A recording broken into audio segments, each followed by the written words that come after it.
so much for coming out this afternoon. I wasn't sure what kind of crowd we would have for this one, but I prepared a little bit of a pre-show speech, so if you'll forgive me, I made a cheat sheet because there was a lot that needed to be said, and I wanted to make sure I didn't miss anything. I know it's tough for you guys to get here on a Sunday. I initially asked my students if this was something that they wanted to do for friends and family, and enough of them said yes, where I thought, okay. So I'm off the hook as far as being the bad guy on a Sunday. I know many of you guys are probably already aware, but for those of you who are not, Shuddersome is a play that we have been working on in our high school theater class over the course of the past 2.5 months. We took it to the North Carolina Theater Play Festival, which was held at Shelby High School on Friday and Saturday. We competed Friday morning, and honestly, one of my biggest fears that day was that we wouldn't have enough students show up and we would have to cancel. They all showed up.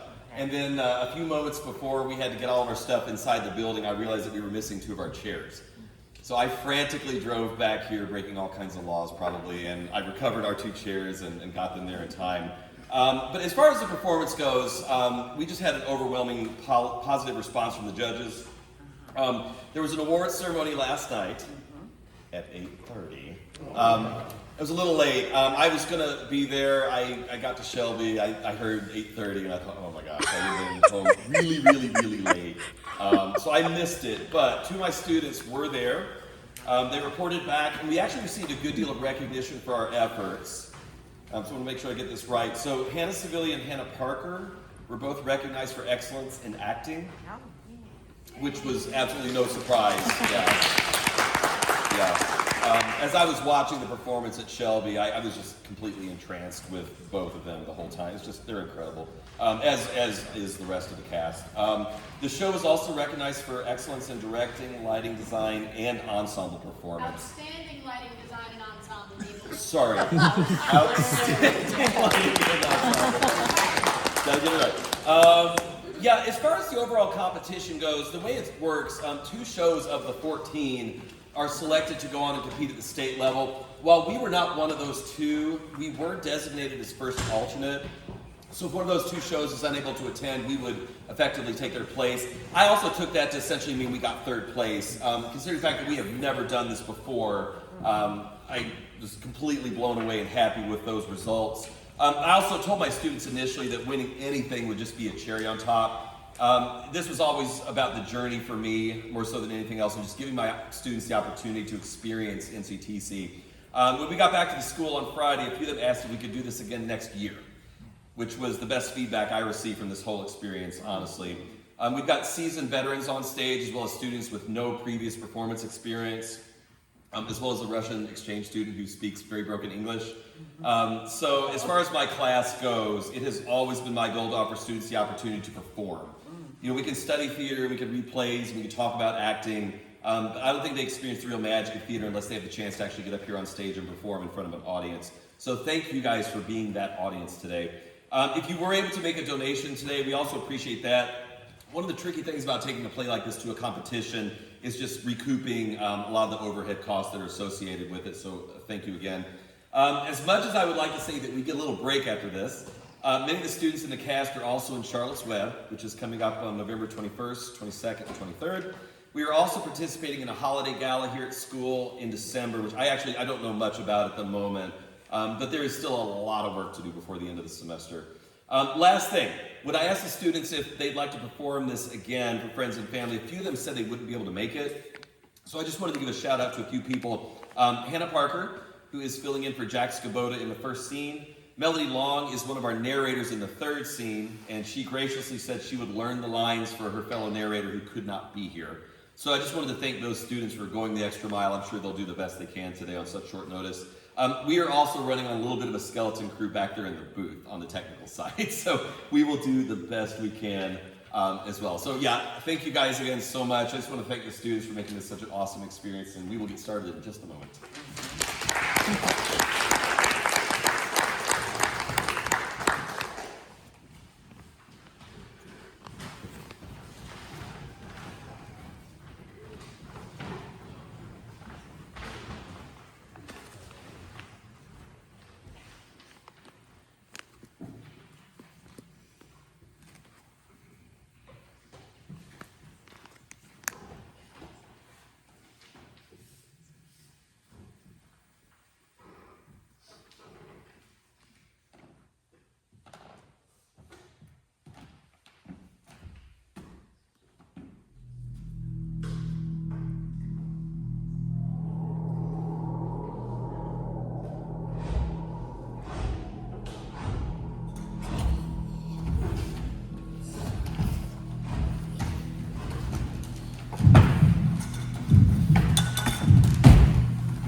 nervous. Very, very dreadfully nervous.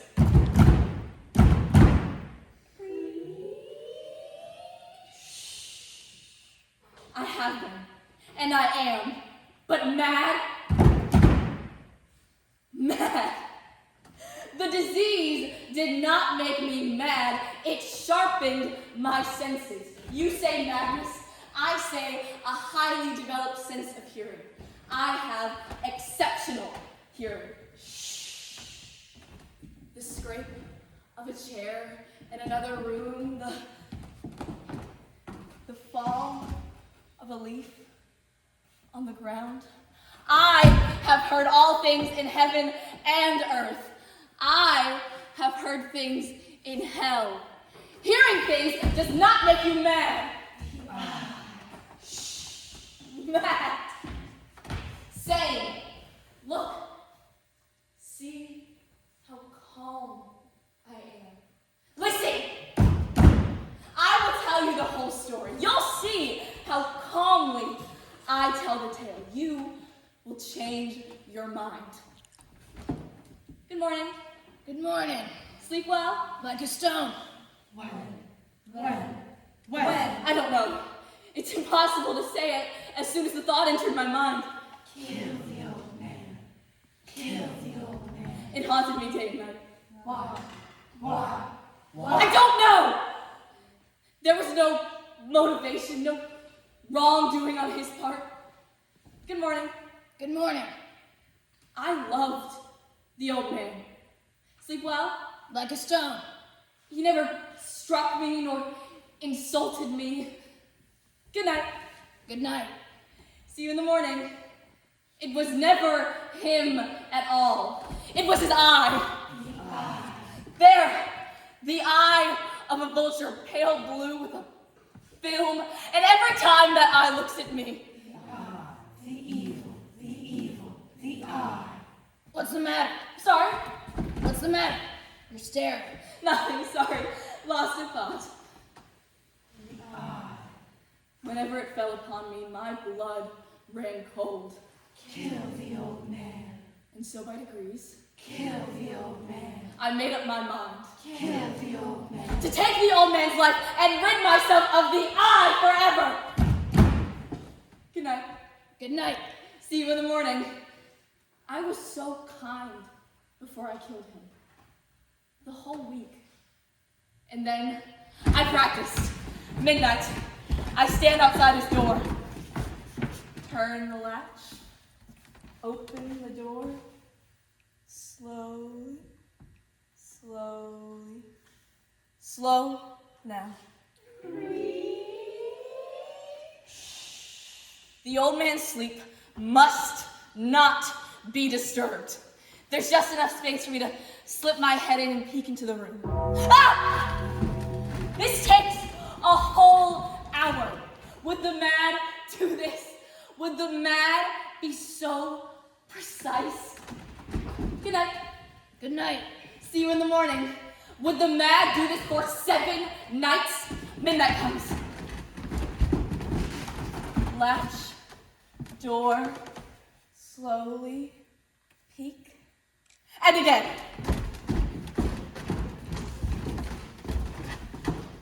Good night. Good night. See you in the morning. Midnight. Latch, door, slowly. The eye. The evil. The evil. The old man did me no wrong. The eye. The evil. The I was waiting for the eye.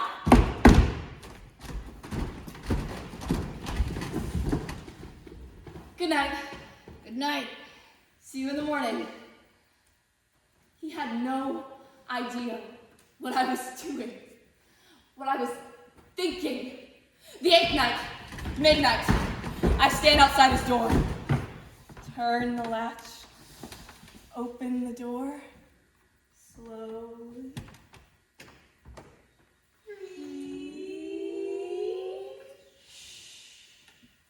A whole hour I stand in the door. The room is dark as pitch. He can't see me. He is listening for death. Is someone there? The sound of terror. I know it well. It rises from the bottom of my soul night after night while the world sleeps. Terror echoes up from my soul.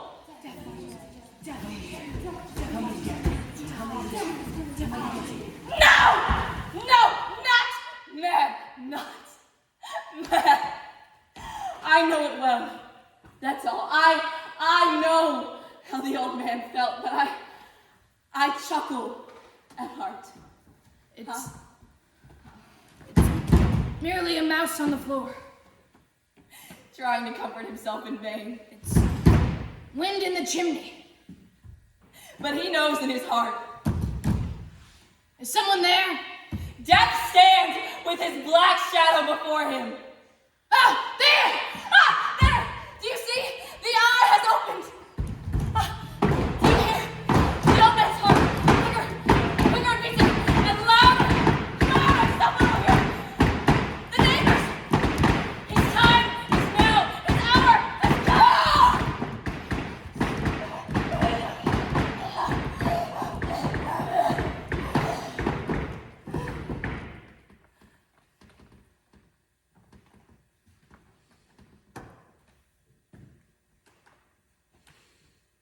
It's done.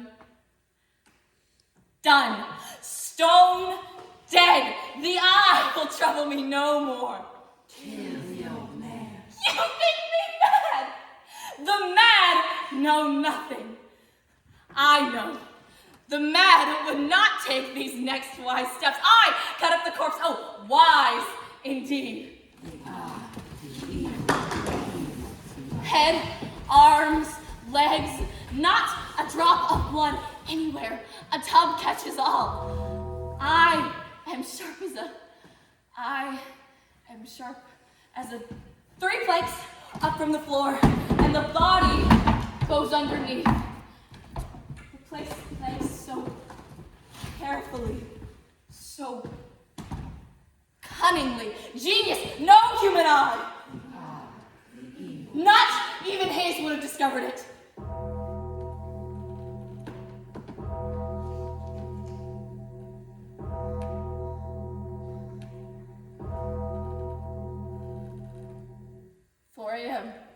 Still dark. Who's that? What have I to fear? My heart is light. Yes? Good evening. Sorry to disturb you at such a late hour. Why, it's no trouble at all, but what has brought the police to my door? The neighbors heard a shriek. They suspect foul play. My goodness. Maybe searched the premises. By all means, officers, by all means. The shriek, I'm afraid, was my own, a bad dream. The owner is away in the country. This is his bedroom, right here. Right into the old man's room. Everything looks all right. Sorry to have disturbed you. Why, it's no trouble at all, but please, have a seat, won't you? You must be weary from this late night adventure. Thank you. Thank you indeed. As you can see, there's nothing. As you can see, there's nothing. Nothing out of order. We appreciate your cooperation. It's no trouble at all. Do you? Yes? Never mind. We often get these calls, and they all had to be checked out, you know. Stop it! You remember a body in the basement, Bill? Sure do. They must know. They must. They must know what I've done. All because a neighbor reported odd noise. And the body in the basement, remember that? Probably knew about that except for the tongue. Hold that tongue. Dug right down to a pair of hands. They are mocking me! Laughing at me! I can't take this anymore. Villains! Tear up the place! Here! Here! It is the beating of his hideous heart!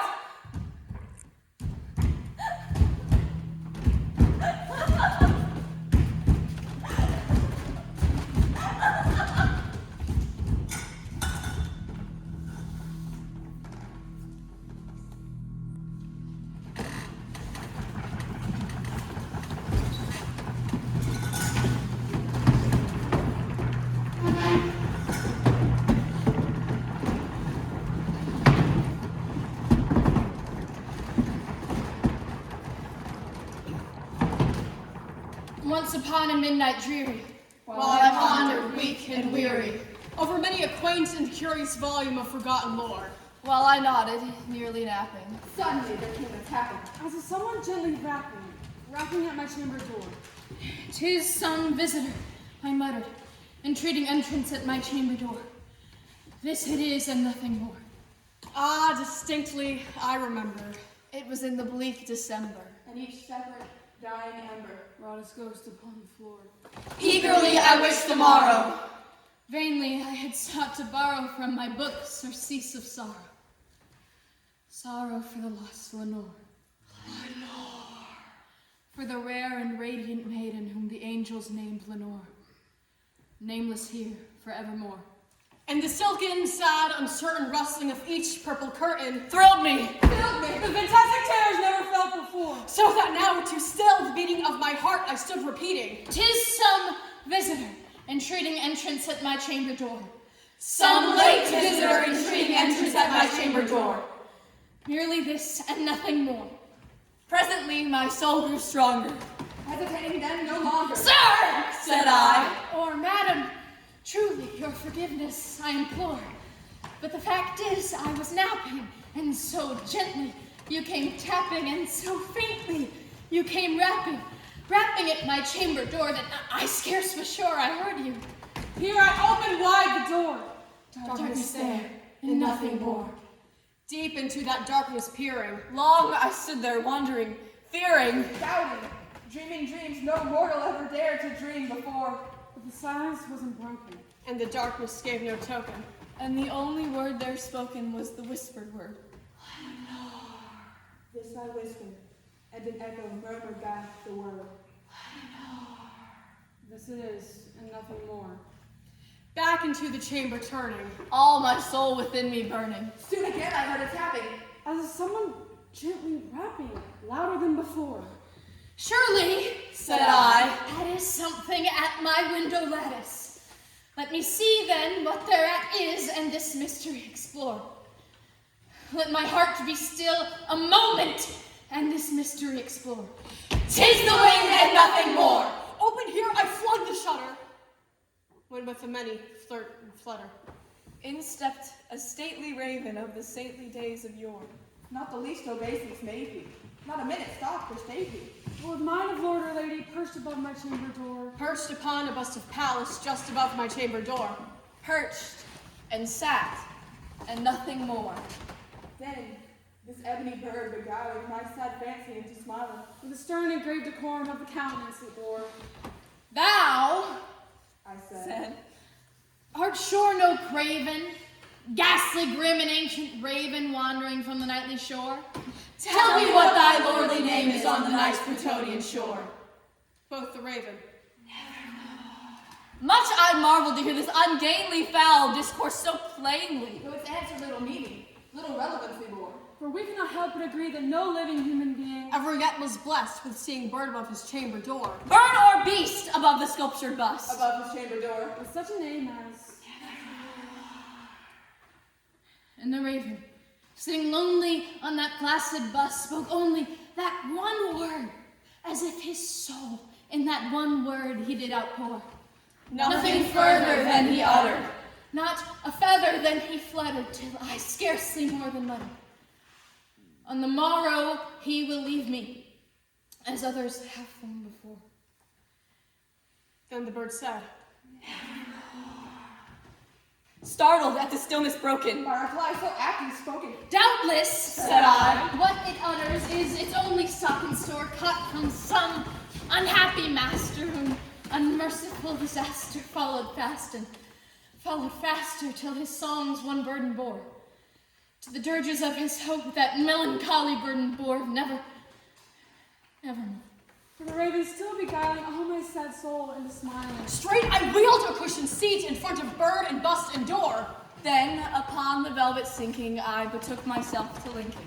Fancy unto fancy thinking. What this ominous bird of yours. What this grim, ungainly, ghastly, gaunt, and ominous bird of yore. Meant in croaking.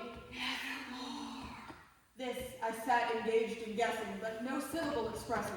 to the fowl whose fiery eyes burned into my bosom's core. This and more I sat divining. With my head at ease reclining. On the cushion's velvet lining from the lamplight loaded o'er. For whose velvet violet lining with the lamplight gloating o'er? She shall press, nevermore.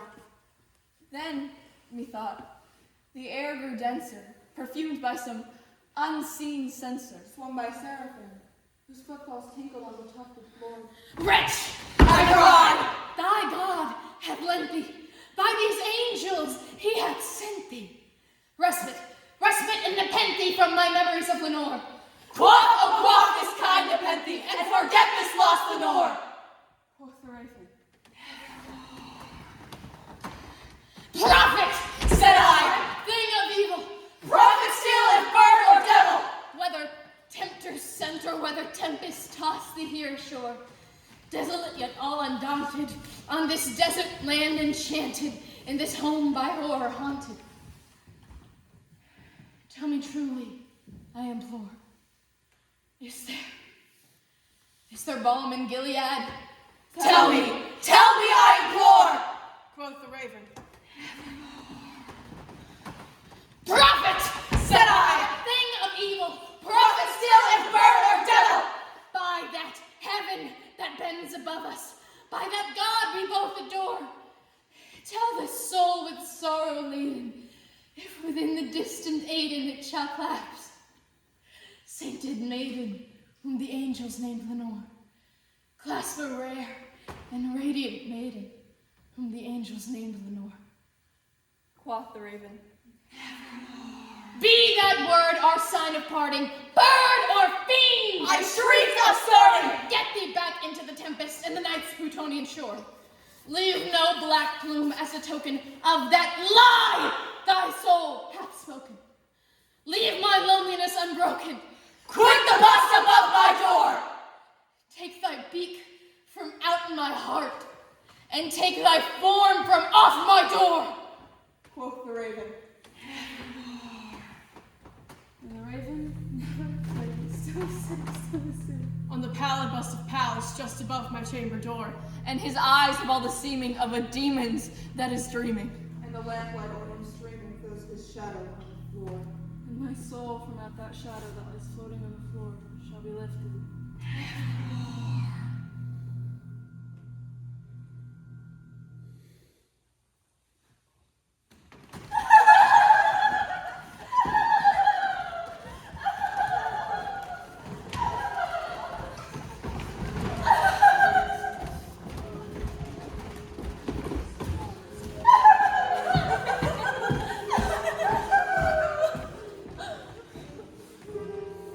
The Red Death had long devastated the country.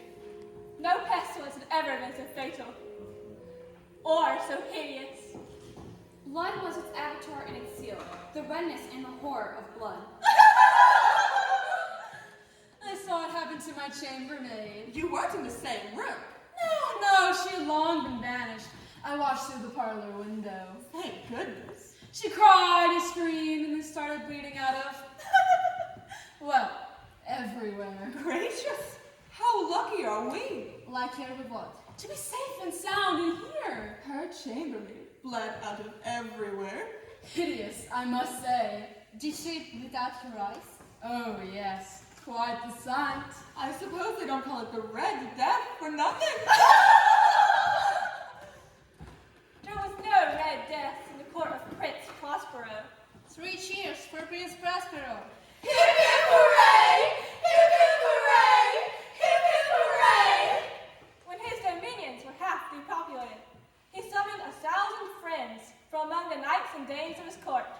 And there retired to the deep seclusion of one of his abbeys.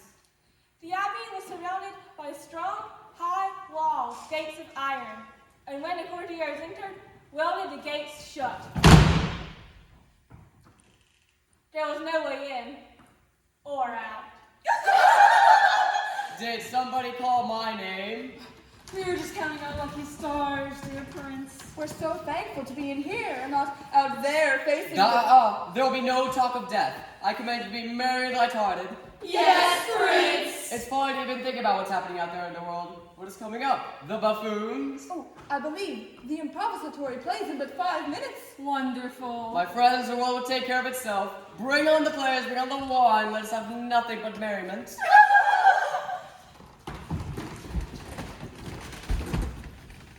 It was towards the end of the 5th or 6th months of his seclusion, and while the pestilence raged most furiously, Prince Prospero entertained his 1,000 guests. My friends, I must make an announcement. Tonight we shall have a ball, a masquerade. Every room in the abbey will have a different shade, a different theme, a different place to play. Come, let us explore the different rooms.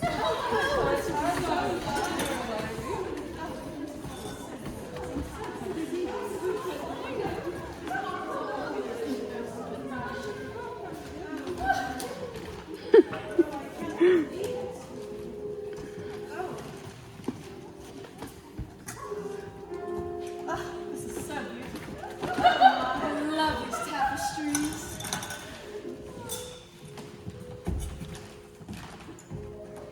There were 7 rooms. Each room had windows of stained glass, whose colors matched the decorations of the chamber. Oh, Prince! The first room was hung in blue, and vividly blue were its windows. Oh, Prince! The second room was furnished and lightened with purple. Oh, Prince! The third was green throughout. Oh, Prince! The fourth was furnished and lightened with orange. Oh, Prince! The fifth was white. The sixth was violet. Oh, Prince! The seventh room was hung in black velvet tapestries along the ceiling and down the walls. But in this chamber only, the windows differed from the decorations. The panes were scarlet, a deep blood color, and the effect of the light that streamed through the blood-tinted panes Was ghastly in the extreme. In the seventh room, there also stood a gigantic clock. Its pendulum swung to and fro with a dull, heavy, monotonous clang. And when the hour struck, There came from the brazen lungs of the clock a sound which was loud and clear and deep. It caused the musicians of the orchestra to pause. the waltzers to cease. The giddiest grew pale.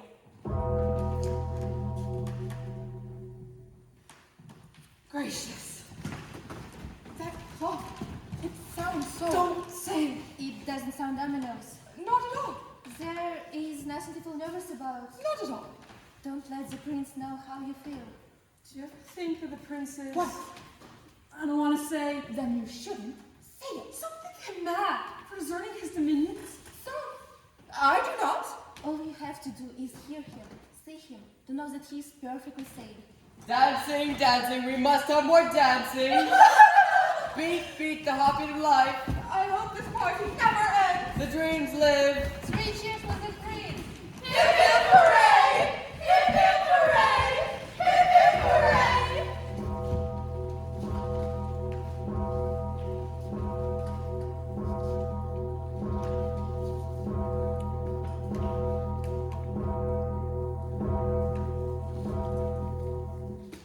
What's happened? Why is the music stopped? Is something happening? Before the last echoes of the last chime had utterly sunk into silence, many individuals in the crowd became aware of the presence of a masked figure. Who caught the attention of no single individual before.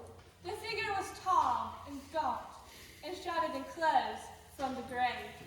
Look at his face. The mask, which covered his face, was made to resemble a stiffened corpse. The mask. It looks like... He's bleeding out his eyes. There's blood on his costume. The figure has assumed the Red Death.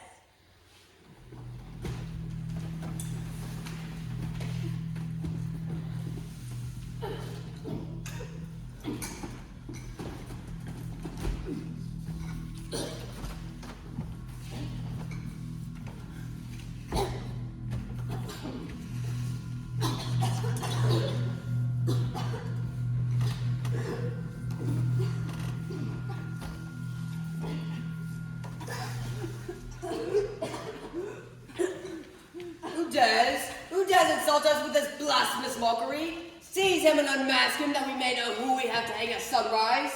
When a certain nameless all found the whole party, and none put forth their hands to seize the figure. Nobody? Bah, out of my way. How dare you? Death to those who invade our space. Gah! The prince has fallen. Get him! Death! Death! Death! Summoning the wild courage of despair. Death! A throng of the rebels at once threw themselves into the black chamber. Death! They seized the figure. Death! And gasped in horror at finding the corpse mask and burial clothes left without a body for them to cling to.